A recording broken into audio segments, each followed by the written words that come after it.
오늘 우리 하나님의 말씀 사도행전 10장 9절에서 17절 말씀입니다. 사도행전 10장 9절에서 17절 말씀 제가 대표로 봉독해 올리겠습니다. 이튿날 저들이 길을 가다가 욥바에 가까이 이르렀을 때 베드로는 기도하려고 지붕으로 올라갔다. 때는 오정쯤이었다. 그는 배가 고파서 무엇을 좀 먹었으면 하는 생각이 들었다. 사람들이 음식을 장만하는 동안에 베드로는 황홀경에 빠져 들어갔다. 그는 하늘이 열리고 큰 보자기 같은 그릇이 네 귀퉁이가 끈에 매달려서 땅으로 드리워져 내려오는 것을 보았다. 그 안에는 온갖 네발 짐승들과 땅에 기어다니는 것들과 공중의 새들이 골고루 들어 있었다. 그때 베드로야 일어나서 잡아 먹어라 하는 음성이 들려왔다. 베드로가 대답하였다. 주님, 절대로 그럴 수 없습니다. 나는 속되고 부정한 것은 한 번도 먹은 일이 없습니다. 그랬더니 두 번째로 음성이 다시 들려왔다. 하나님께서 깨끗하게 하신 것을 속되다고 하지 말아라. 이런 일이 3번 있은 뒤에 그 그릇은 갑자기 하늘로 들려서 올라갔다. 베드로가 자기가 본 환상이 대체 무슨 뜻일까 하면서 속으로 어리둥절하고 있는데 마침 고넬료가 보낸 사람들이 시몬의 집을 찾아서 그 문 앞에 다가섰다. 아멘. 할렐루야. 여러분 한 주간도 우리 주님 안에서 평안한 줄로 믿습니다. 우리가 지난 시간 살펴본 말씀을 잠시 여러분 좀 기억을 떠올리려고 합니다. 지난 시간에 우리 살펴본 설교 말씀의 내용이 이런 내용이었죠. 크리스찬이 사용할 수 있는 특권, 크리스찬만이 누릴 수 있는 복이 있다. 이것에 대해서 말씀을 나눴습니다. 여러분 우리가 지금 교회에 나오고 내가 나름대로 신앙생활을 한 것은 내가 마치 선택한 것처럼 내가 택해서 내가 원해서 한 것 같지만 여러분 그렇지 않다고 했습니다. 하나님께서 우리들을 고르고 뽑아 주셨고 택해 주셨기 때문에 우리가 바로 이 자리에 있는 줄로 믿습니다. 여러분 하나님이 우리를 택해 주셨어요. 내가 선택한 게 아니에요. 여러분 사람들은 가끔씩 자기가 선택한 것에 대해서 자기가 쉽게 포기를 합니다. 어떤 물건을 샀어요. 마음에 들어서 샀는데 어느 순간 그 물건이 마음에 안 들고 더 새로운 물건이 나오면 예전의 물건을 포기하고 새로운 것을 선택합니다. 그런데 여러분 믿음에 있어서는 그런 것이 아니에요. 내가 선택한 게 아니에요. 구원도 마찬가지예요. 여러분들이 열심히 뭘 깨달아서 구원받은 것 같지만 하나님께서 우리를 택하셔서 우리는 구원에 이른 줄로 믿습니다. 이것이 사역에도 마찬가지예요. 여러분 우리가 사역을 감당하는 것은 내가 봉사하고 내가 그 사역을 택해서 하는 것 같지만 하나님이 우리를 택해서 불러주셨기 때문에 우리가 하나님의 사역을 쉽게 놓지 못할 줄로 믿습니다. 바로 하나님이 택했다.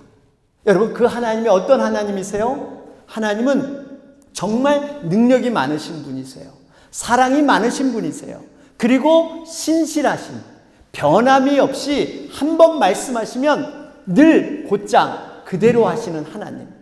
여러분 그 하나님이 우리를 택했기 때문에 우리의 인생, 우리의 믿음, 우리의 사역이 고정되는 줄로 믿습니다. 여러분 우리가 택함 받았다는 것 자체가 사실 굉장히 큰 영광이에요. 우리 하나님이 어떤 분이세요? 이렇게 창조주이시고 전능하신 하나님이 내가 무엇이 간데 나를 택해 주셨다. 많은 사람 가운데 나를 선택해 주셨다. 여러분 우리가 어렸을 때 이 무슨 놀이 같은 거 하잖아요. 그러면 이제 그 잘하는 애들이 이렇게 하나씩 하나씩 선택해 가요. 얘는 고무줄 잘하니까 내가 선택하고. 근데 거기 선택받지 못하는 사람은요, 그 어렸을 때 너무 슬퍼. 나도 잘할 수 있는데, 나도 좀 선택해주면 좋은데, 그 잘하는 주장이 하나씩 데려가.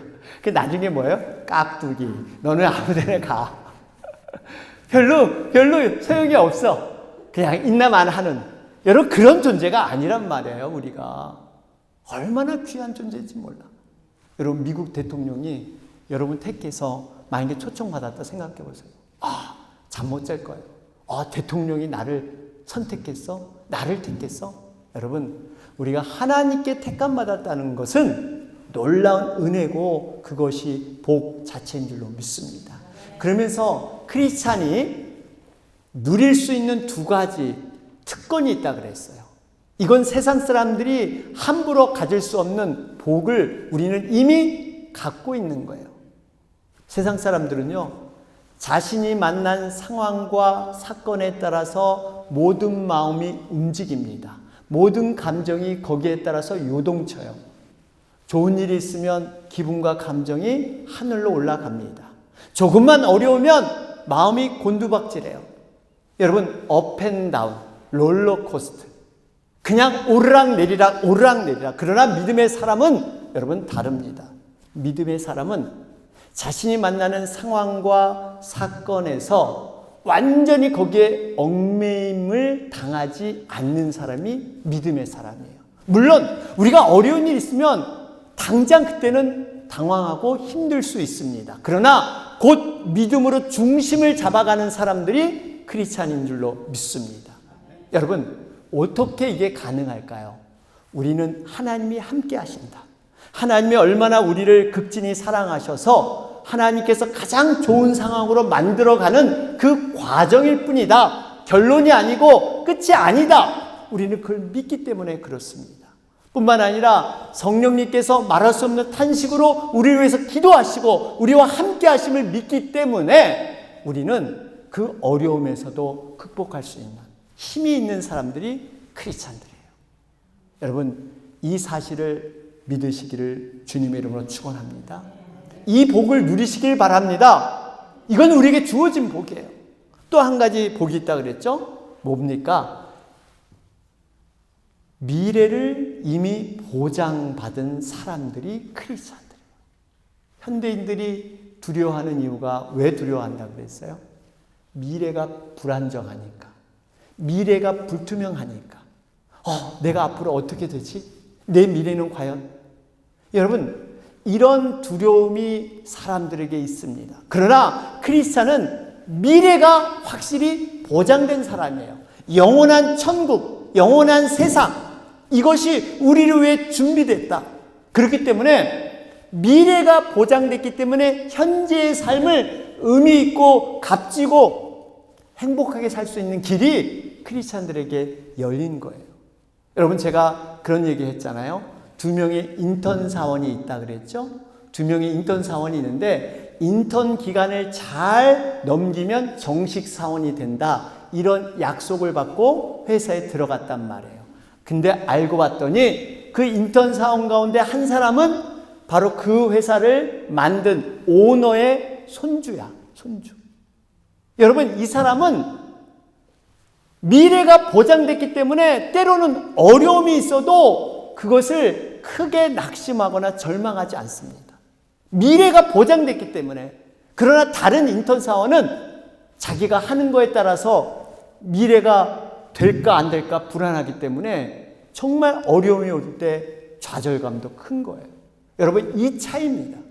우리는 미래를 이미 얻은 자기 때문에 현재를 살아갈 때 그 의미와 보람과 감사와 행복을 누릴 수 있는 이 모든 조건이 바로 우리에게 주어진 줄로 믿습니다. 그러면서 오늘 우리 말씀, 생각이 변하면 세상이 바뀝니다. 여러분, 생각이 변하면요, 세상이 바뀔 수가 있어요. 여러분, 이 논리를 좀 깊이 있게 묵상해 봤으면 좋겠습니다.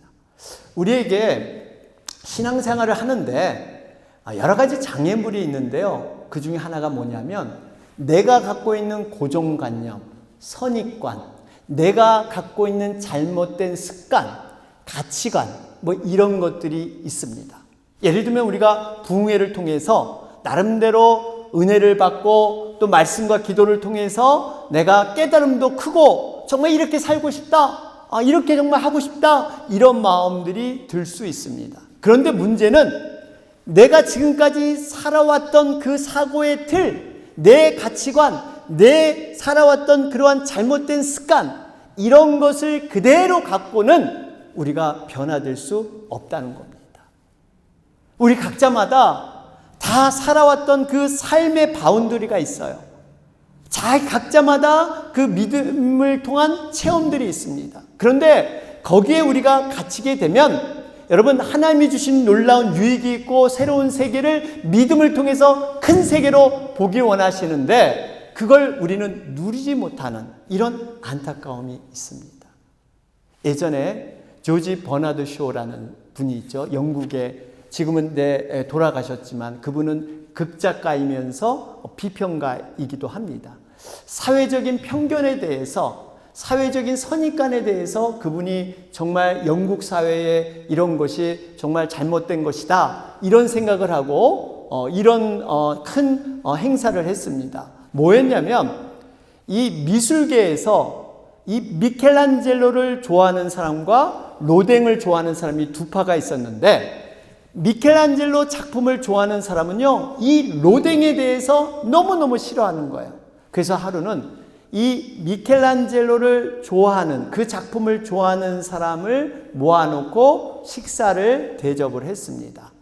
식사에서 한참 분위기가 익어갈 때 이 미술 작품 하나를 딱 갖다 놓으면서, 여러분, 이것은 로댕의 작품입니다. 여러분 한번 감상해 보십시오. 그러니까 이 미켈란젤로를 좋아했던 이 청중들은 너무나 혹평을 하기 시작하는 거예요.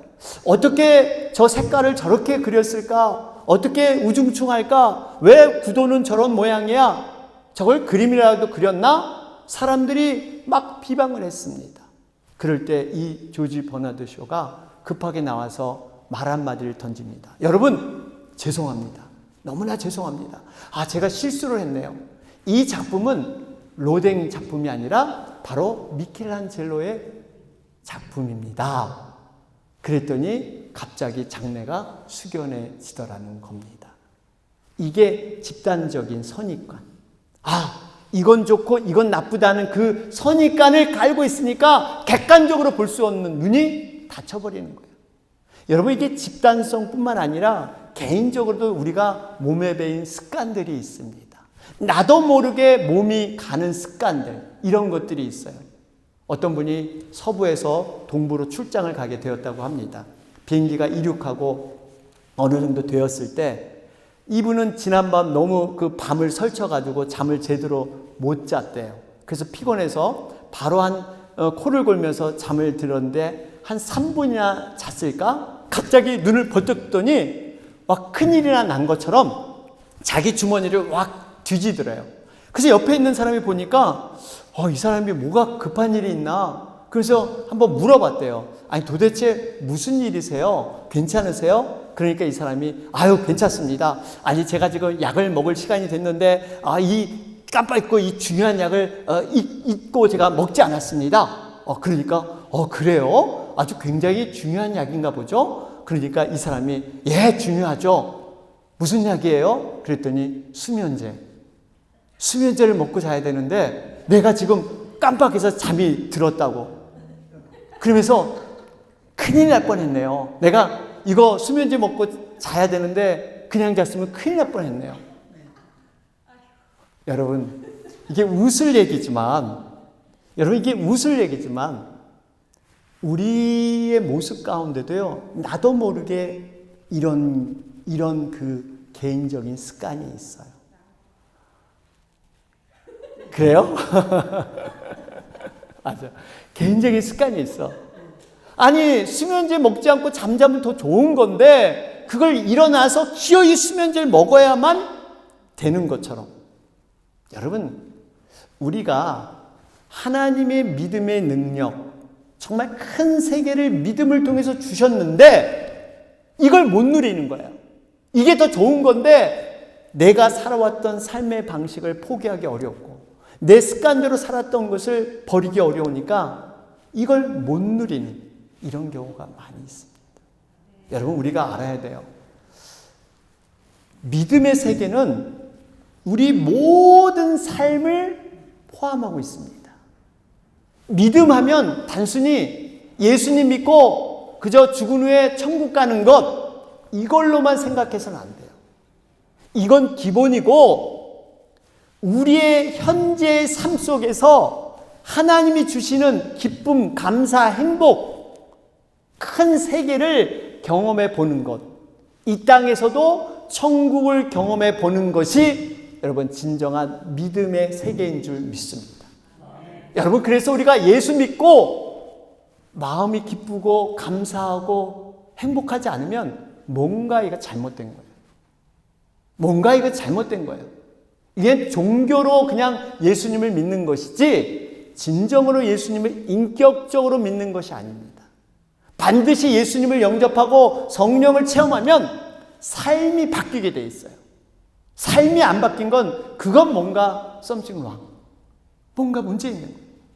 여러분, 우리가 믿음은요, 우리의 생각의 틀을, 우리의 보는 관점을 다양하게 만들어주는 역할을 하고 있습니다. 여러분, 종지 그릇 아시죠? 우리 그 일식집 가면 거기에 간장 넣고 뭐 이렇게 소스 넣는 종지 그릇. 어떻게 보면 우리가 예수님을 알기 전에는 이런 종지 그릇처럼 한 단면만 볼 수밖에 없는 참으로 그러한 제한된 이러한 시야를 갖고 있었습니다. 여러분, 우리가 어떤 사건과 상황을 만날 때 다양하게 볼 줄 알아야 돼요. 한 면만 보지 말고, 근데 사람들은 이 한 면만 보고자 해요. 어떤 분은 자기가 보고자 하는 것만 보려고 해요. 자신이 보이는 면만 보고 이것을 오해하고 이것을 이해하지 못하고 이것을 정죄하기도 합니다. 여러분, 예수님을 믿는다는 것은 우리의 생각의 틀이 넓혀지는, 다양하게 생각할 수 있는 그러한 능력이 믿음 안에 있는 줄로 믿습니다. 우리가 어떤 사건과 사람을 대할 때 반드시 가져야 할 것은 당시 오는 그 감정이나 생각, 이게 전부가 아니다 하는 생각을 해야 돼요. 그리고 우리의 마음의 채널을 한번 주님께 고정해 볼 필요가 있습니다. 그러면서 하나님은 이 사건과 이 상황을 어떻게 보길 원하실까? 이런 생각을 자꾸 해봐야 돼요. 왜냐하면 믿음은 하나님의 마음, 하나님의 눈으로 보는 연습을 우리는 해나가는 것이기 때문입니다. 그 중에 하나가 우리가 사람들과의 관계에서 일어나는 일들이에요. 여러분, 사람들과 관계가 우리가 어떠한 일 때문에 갈등이 생길 수가 있습니다. 그런데 우리가 그 사람을 용서한다는 것, 여러분 정말 쉬운 것 아닙니다. 왜? 우리에게는 자기 중심성, 다 자기가 옳다는 이러한 생각을 누구나 갖고 있기 때문입니다. 우리 스스로 절대 사람은 용서할 수가 없어요. 그런데 우리 주님께서 뭐라 그러세요? 너희가 용서하는 수준이 아니라 사랑까지 하라 그래요. 어디까지? 원수도 사랑하래요. 여러분, 어떻게 원수를 사랑해요? 원수를 이해하는 것도 어렵고 용서 못합니다. 어떻게 사랑을 하라 그래요? 사랑을. 그러면 이 말씀은 뭔가 하나님이 착각하신 것일까?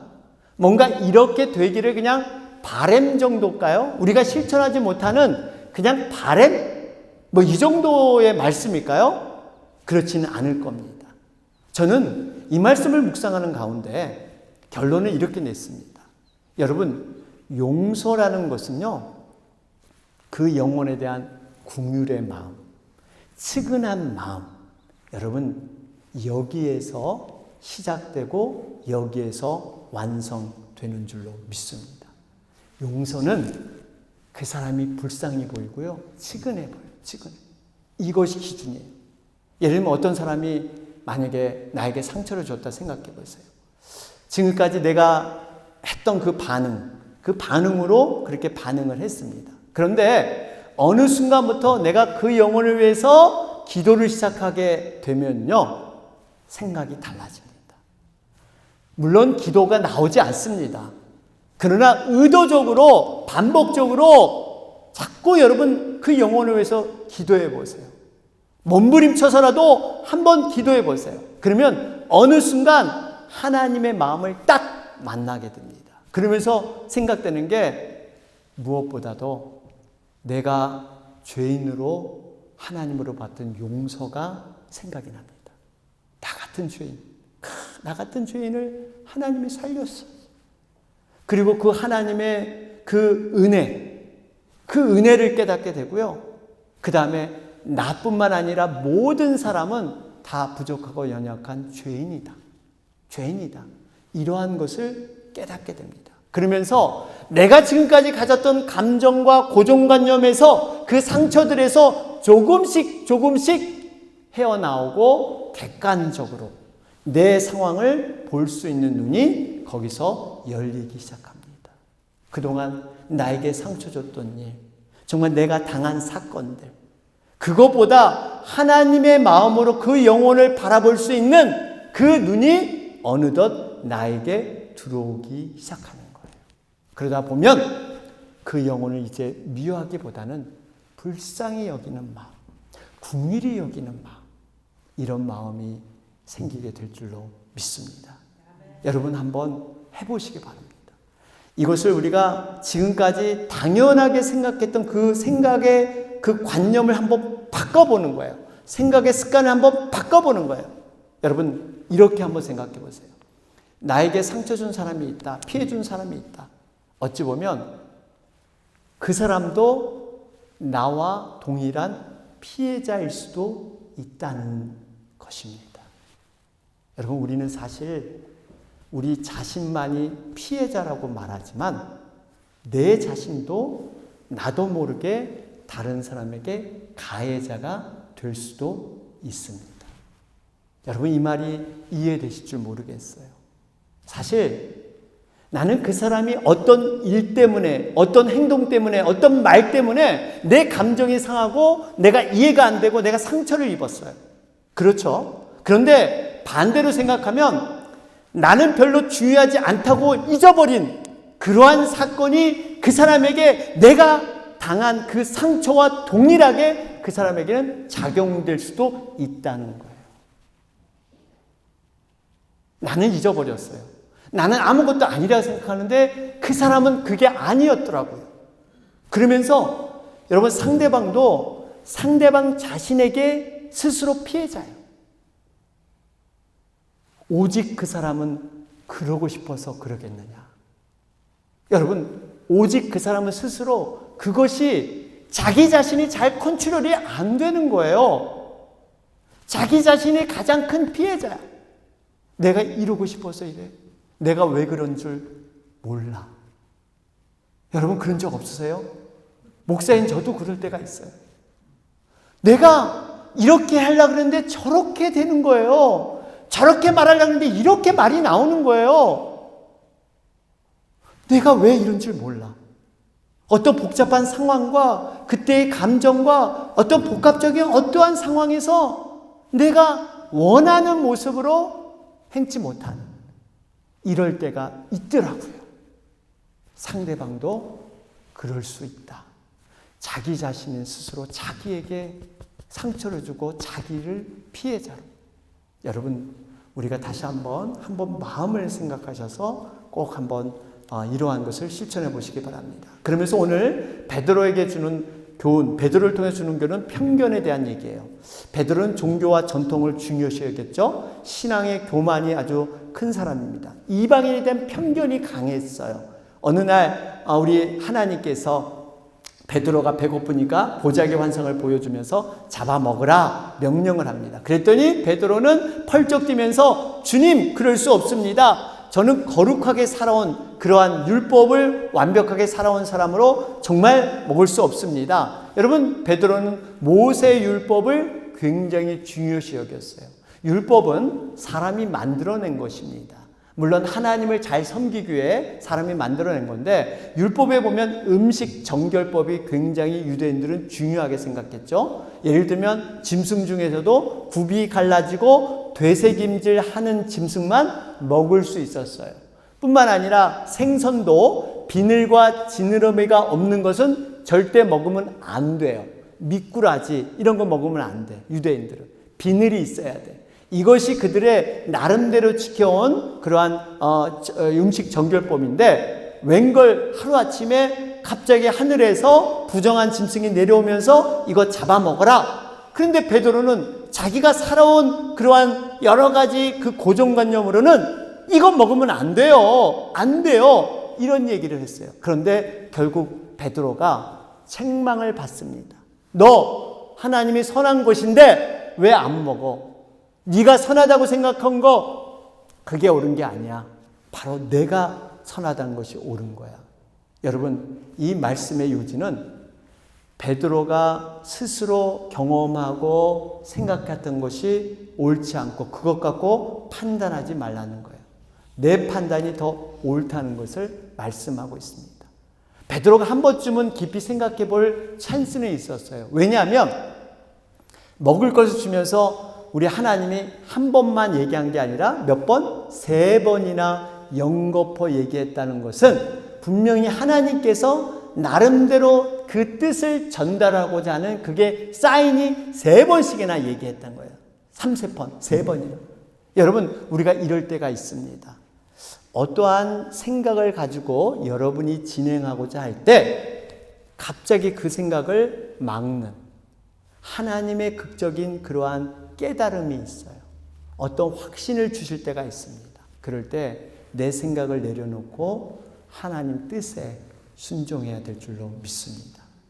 베드로는 중대한 사실을 발견하게 됩니다. 자신이 옳다고 믿어왔던 생각했던 믿음의 기준이 뭔가 잘못됐구나, 한번 생각해 봐야겠구나, 이런 생각을 할 때 여러분 비로소 문 밖에서 두드리는 사람의 이 노크 소리가 들리기 시작해요. 여러분, 이 절대절명의 타이밍을 생각하셔야 돼요. 우리가 하나님께 관해서 문을 열고 마음문을 열고 그 뜻에 쫓고자 하고 알고자 할 때 하나님은 반드시 도움되시는 어떠한 상황과 사람을 만나게 하실 줄로 믿습니다.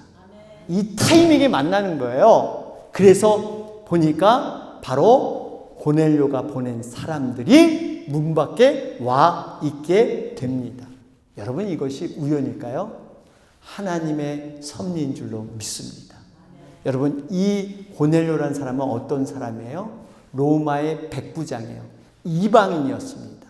여러분, 이방인은 유대인들 입장에서는 상종을 하지 않는, 아예 얘기도 안 거는, 이 사람들은 지옥의 땔감이다. 이 사람들은 구원과는 전혀 상관없는 사람이다. 마치 부정한 음식을 입에 대지 않은 것처럼 상관없는 사람으로 여겼던 사람입니다. 그럼에도 고넬료는 이방인이었지만 경건한 사람이었어요. 기도하고 하나님을 섬기고자 했던 그러한 고넬료. 여러분, 이 고넬료에 대해서 드디어 베드로가 눈이 열리고 드디어 그 집에 가서 세례를 주니까 이제 고넬료라는 가정이 이 이방인 중에서 최초로 구원받는 그러한 귀한 가정이 된 줄로 믿습니다. 한 사람의 생각이 바뀌니까 하나님의 역사가 놀랍게 열리기 시작한 거예요. 그래서 이방인의 선교가 본격적으로 일어나게 되었다는 사실입니다. 결론을 맺겠습니다. 미 해병대에 유명한 장군이 있습니다. 체스터 풀러라는 그러한 장군인데, 이 장군이 예전에 전쟁을 치렀습니다. 그런데 부하로부터 보고가 들어왔어요. 우리가 적군에게 완전히 포위되었습니다. 우리가 어디로 나가야 될지 정말 캄캄합니다. 이런 절망적인 보고를 받았다고 합니다. 그 참모들이 다 우울하고 이걸 어떻게 해야 되나 이런 상황에 처했을 때 이 체스터 풀러라는 장군은 이렇게 얘기했다 그래요.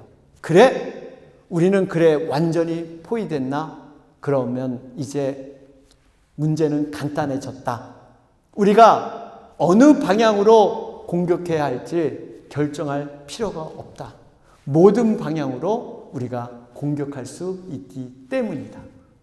여러분, 정말 이런 절망적인 상황에서, 다 힘들어하는 상황에서 오히려 그 장군은 그 환경을 오히려 도전적으로 어느 방향이든 우리가 공격할 수 있다.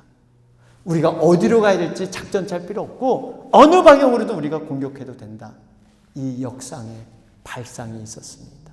여러분, 우리가 잘 아는 이 증기관을 만든 와트, 여러분, 이 와트라는 사람은 물이 끓는 주전자를 유심히 보면서 어떻게 그 뚜껑을 이렇게 힘차게 이렇게 내뿜을 수 있을까? 이 원리를 보고 증기관차를 만들었습니다. 또 우리가 잘 아는 프랭클린이라는 사람은요, 사람들이 번개를 보고 무서워서 몸을 떨었지만 프랭클린은 그 번개를 보면서 어둠을 밝힐 바로 그 전기를 그렇게 생각해내게 됩니다.